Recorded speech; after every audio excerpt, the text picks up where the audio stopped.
What's up, champions? It's Dr. Kurt and it's Transformational Tuesday. A week ago or so, I mentioned to you guys that I would be doing more videos. So here we go. I'm coming at you. But today, I thought it'd be great to talk about childhood or inner childhood wounds. Specifically today, I've been asked that for quite some time, and I've been really gathering my thoughts and experiences to discuss this briefly. What it means to be wounded as a child. Here is the good, great, and not so good thing about being a wounded child. We all are. Let me say that again. We all are wounded children. It doesn't matter if you had an awesome upbringing or childhood or an awful one. We all have suffered wounds just from coming up. Childhood, great parents, no parents, neglectful parents, emotionally unstable parents, awesome parents, mature parents. It doesn't matter. Part of being a child is putting our resiliency to work, going through rites of passages, growing, developing. And of course, that comes with wounds. No pain, really, no gain. But the distinction is, to what degree are you hurting? Like, what level of pain, and have you moved past it? And so typically there are three areas of woundedness. Now, the degree varies, and of course there are some overlaps, but generally speaking, there are four areas.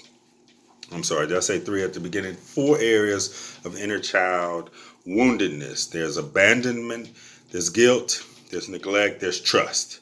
Let me say that again. There's abandonment wounds, there are guilt wounds, there's neglect wounds, and most people are familiar with trust wounds. There are no exceptions to woundedness for none of us. Let me be clear, there are no exceptions to woundedness for none of us. So what are the symptoms of woundedness when you are suffering from abandonment? Of course, you feel left out. That shows up. Now, let me digress.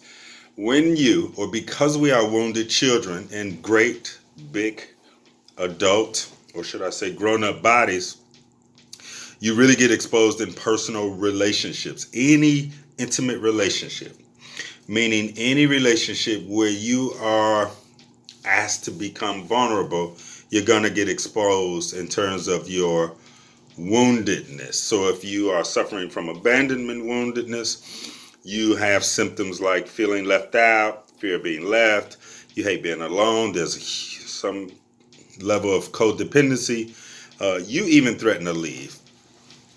And you normally attract emotionally unavailable people.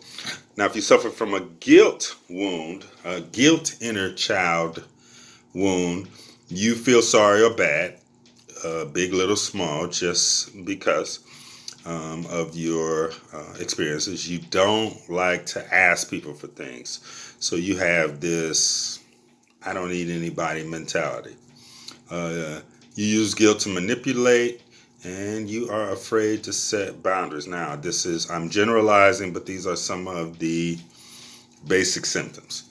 Also, with guilt woundedness, you normally attract people who make you feel guilty. All right? Trust woundedness, you're afraid to be hurt. We all are, but people who have trust woundedness issues from their inner childhood, they are really afraid to be hurt, and they don't go close to that in terms of being vulnerable or positioning themselves. They don't trust themselves, which means they don't trust other people. They find ways not to trust people. They automatically don't trust. No one has to do anything to prove their distrust. They show up not trusting. They feel insecure, and they need lots and lots of external validation. These are trust woundedness, ladies and gentlemen. They don't feel safe in a number of different areas. And they normally attract people who don't feel safe as well. Neglect, woundedness, inner children, particularly in adult bodies. They struggle to let things go. They have low self-worth. They get angry easily. I'm talking rage and resentment. They struggle to say no, so the boundaries are none or non-existent. They repress their emotions, so a lot of things come with that when you talk about repressing emotions. They fear being vulnerable, so without vulnerability, there is no intimacy. It takes courage to be vulnerable. I know y'all heard a lot of this.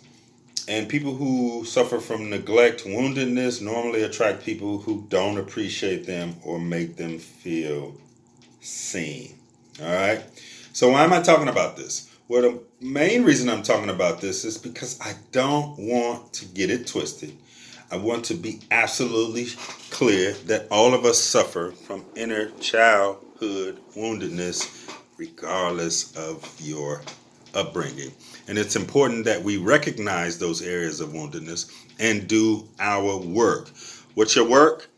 Only you would be able to focus in on that. Now, you may not be certain, but there are some ways to find out. I suggest that if you're struggling with any relationship, if you see a pattern or you have a history, or you just want to fine tune and maintain your level of quality in terms of your close relationships, talk with someone who's qualified to help you sort through your inner childhood woundedness. As for me personally, I think I suffer from a little bit of all of them. I haven't noticed an extreme degree of any one particular area, which is very common, but there are some guilt, neglect, trust, and abandonment, woundedness in terms of my own upbringing. Have I saw patterns? Absolutely. Have I done my work? I have, and I still am. So part of this life journey to be healthy, well, and wellness, because there's a difference between your well-being and your wellness. And we'll talk about that later. But it's important that you do your work and you continue to do your work so that you can heal. I'm healing one person, one family, one community, one culture, one nation at a time. And we're starting with our childhood inner woundedness. That's what I got. Inner child woundedness. We all have them. Abandonment, guilt, trust, or neglect woundedness. Give me your feedback, your comments. Reach out to me. Hit me up. Tell me what you think. Let me know which area you think you may be suffering from. Have you done your work? Are you planning on doing your work? And if you are doing your work, what is it that you're getting out of it? Love, light, peace, power. Later.